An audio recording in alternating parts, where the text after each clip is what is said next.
Hi guys, Liam here for Fightstore Media. With me I have SBG's Ben Forsyth. Ben, thanks for coming in. Welcome. How did you get started in MMA? How did I get that? Keep it going. Keep that shit going. This is interview quality. This is. I got started in MMA, natural progression, pretty much like everyone else. So I started Taekwondo when I was 6, I think, and then just kept evolving and evolving. Started doing some kickboxing. First time I saw jiu-jitsu, I walked out because I thought it was really weird, which is really funny now, looking back. And then, yeah, just natural evolution. Fought some kickboxing fights, fought some K1, one K1 actually, and then just naturally into MMA. Do you remember the moment when you were like, I'm actually pretty good at this, I'm going to make a career out of I it? still haven't had that moment actually. No. No, it hasn't happened yet. I'll let you know when it does.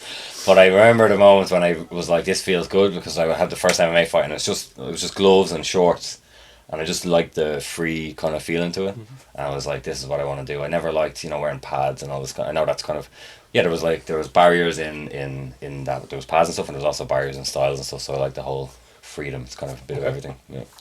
In the last few days, MMA has been under some criticism in our national press in regards to safety, and the reason I'm asking you is because there's going to be parents out there who see this, read the Irish Times, and they're going to think, I'm not going to send my kid to a gym. What would you say to them? I haven't actually seen any of it. I don't really pay attention to media and stuff, but except Fightstore media. I don't know. It's you can see both sides of the argument. I think it's obviously not the most intelligent thing you can be doing in terms of the actual physicality of it, but I think in terms of what it does give you, the benefits of it, it's quite a good choice. What are the benefits, like stuff like discipline? And yeah, exactly. So discipline, focus, just having an outlet for whatever frustrations and stuff you have in life. I think it's really, really important to have something. I think it's the main difference between me and my brothers growing up, which is 5, so 4 brothers. There's 5 of us, and I was the only one who had some sort of outlet, and I think I turned out the best out of all of them, I think.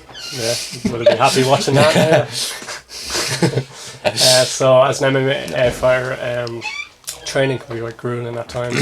When you go into SVG and you see top class fighters and a great coach like John Kavanagh, does that bring the best out of you? They'll push you. I think it is. Yeah, it's actually really hard sometimes to. John always says your biggest enemy is the couch, and it's very, very true. Sometimes you're sitting there and you're like, I do not want to move, but and that's the difference then between someone, I suppose, who makes it and someone who doesn't. It's just you kind of just constantly have to think about the positives as they're going to come out of it. And it's a short term thing. I know training isn't short term, but like that grueling, I suppose, aspect to it, like preparing for fights and stuff, is going to be quite short term, maybe 10, 12 years, that kind of thing. And then after that, you can look back. So I always kind of think of that. I think about, I don't want to regret things, so I think about the future and looking back and being like, I'm glad I did all that. Kind of like Ali when he was saying, he said he hated every minute of training, but he was like, also for now and live the rest of my life as a champion. Yeah, that's so cool. Yeah, it's a good one. Do you have any plans to fight soon, or? Yeah, so I want to get on the BAMMA card in June. It's in Dublin. I'm pretty sure that I'll be on it. I was trying to get on the last one. I kind of missed the boat. Like I won the Europeans, the Amateur Europeans in November. I thought that might get me on it, but I think I literally just missed. It was full by the time I had even talked about turning pro or anything, and then I got the first pro win there recently. So 1-0 now. Yeah. So I'm hoping that that will get me onto it. So for those who haven't seen you fight before, what can they expect when they see you in the future?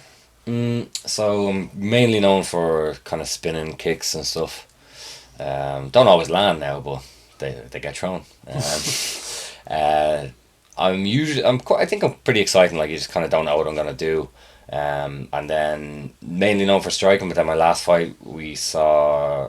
I was just wrestled and I actually finished with a choke 2 minutes into the first round, which is, I think, even surprised a lot of people, because I wouldn't really be known for jiu-jitsu, and wrestling was my weakness. Okay. Are you surprised yourself, or? Yeah, kind of. Now it's something that I do a lot, like as a high elbow guillotine and off the fence. We were drilling it a few weeks before, but I was saying to people, I kind of felt like when it happened, so when I felt him tap, I felt like I was playing a video game and I did a cheat. And it just got a hell of a lot easier. I was like, what? Did that just happen? Yeah. I was like, I would like a few more of these. But I think just expect, don't expect anything. Just be surprised, because who knows what's gonna happen here. And you started a coffee business now. You brought coffee for us, but we don't have a kettle here, so that's okay. That's trying another day. We'll sort it out. Yeah, I don't think we can make pods for that yet. But, no, I don't. Yeah. So another passion of mine is coffee. It's my job. My 9 to 5, I suppose, and I just wanted to do my own thing. I just like keeping busy mainly. I can't stand sitting still or anything like that. So maybe it's because of all the coffee. Maybe that's what it is. It's kind of all making sense now. So it was another thing that I really wanted to do. Like I've probably went as far as I could in the coffee industry. There's not a huge scope, too big of a scope of what you can do. So I worked as a barista. Now I train baristas.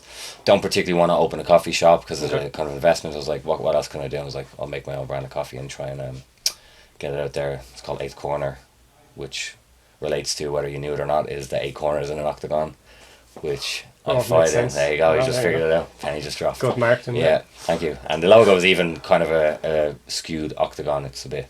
Where can people get this coffee then? So right now I'm just trying to get into some cafes and stuff. I'll have some online suppliers really, really soon. So Fightstore, I think, will even be having some. I just confirmed the deal as that camera was running. Look forward to that stuff. And we've got maybe Powerful.e, hopefully, and then a few other, we'll see. But you don't need to look for it. I'll find you. Good. Yeah. So you train with Conor McGregor. Obviously know him well. How do you think he's going to respond to Benitez's loss? I think a lot of good things are going to come from it. More than bad. I know that's kind of a bit of a weird answer, but well, for me anyway, I got the most benefit out of my losses. So, and Conor is, a lot more advanced than me, and so I assume he'd be the same. I assume he'd be the exact same. So I think only good's going to come from it. He'll only learn, he'll only get stronger, and feel bad for the other 145ers. But it was a solid performance by Diaz. You can't slay it at all. No excuses or anything. It's just, I think a lot of people appreciated Conor's honesty after and his dignity. Yeah. And people understood, like, this is MMA, you lose some. That's it. And I think it's good because everyone will stop thinking that he's a god. Nobody is undefeatable. That's a good word. Yeah. I think it's you need to have that kind of. All the greats even have been beaten. I'm pretty sure, haven't they? I'm pretty sure everyone has been beaten. Huh?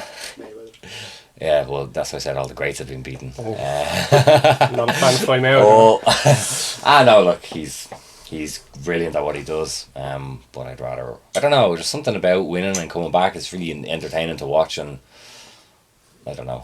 I'll end up saying something that I don't want to say. Call out Floyd Mayweather or something. I'm not calling out Floyd Mayweather. That would be so embarrassing.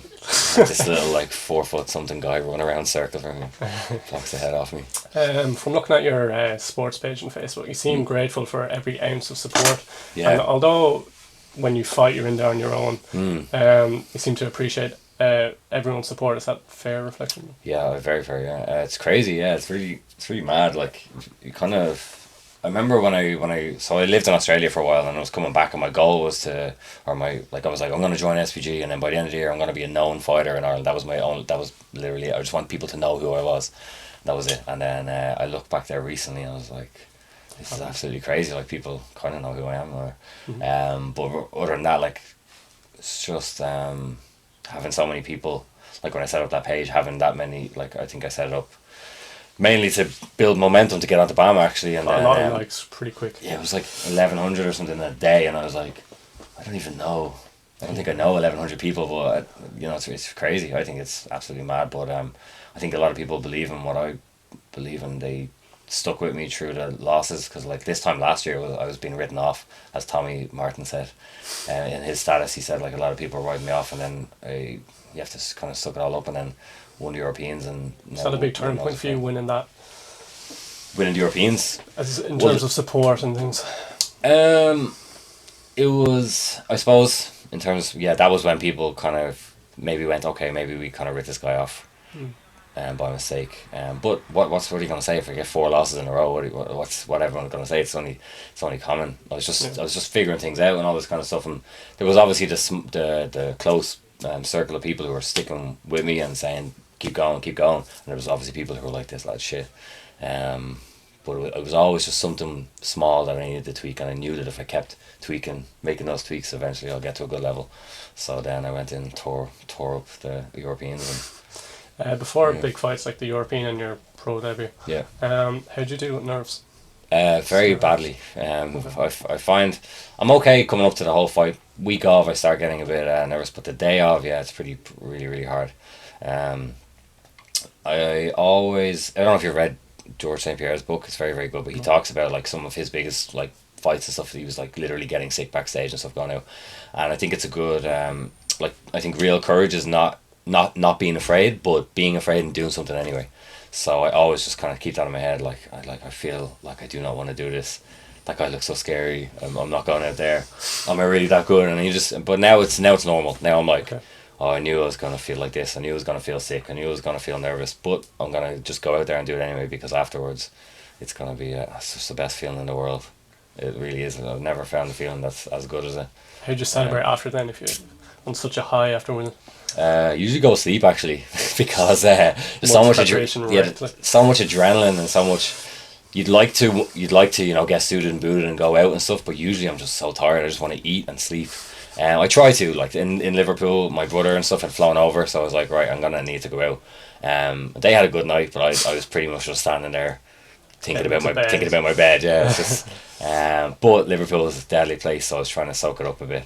Did you have a good night in the end? Or? It was good. It's okay. It was good. Tommy had a little Tinder conquest. So he was happy anyway. Yeah. I was just chilling with my brothers, playing pool and stuff. It was pretty good. Did you get any luck on Tinder that night? I've got a long-term girlfriend who I'm pretty happy with, so I'm going to say no, I did not. Good answer. Yeah. No, she's good. She's good. So no, I just went home, had a little sleep after some food. Bowl of cereal, 4 a.m. bowl of cereal in the kitchen, and went to sleep. Living the high life. Yeah. Okay, so final question. What's your favourite thing about being a fighter? Favourite thing about being a fighter?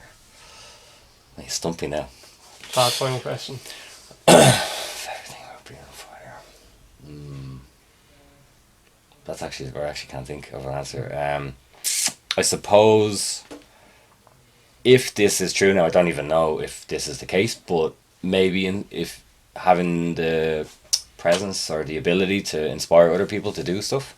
Like I do get a lot of messages from people saying, just not even relating to fighting, but they're like, because you were chasing your dreams or whatever so much, it's inspired me to go traveling because that's what I've always wanted to do, or it's inspired me to go do this, just because we see how hard you work even when you're going through losses and all this kind of stuff. So little things like that. I really believe that success is measured by the amount of people you have a positive impact on, not by your money or your fame or any of that.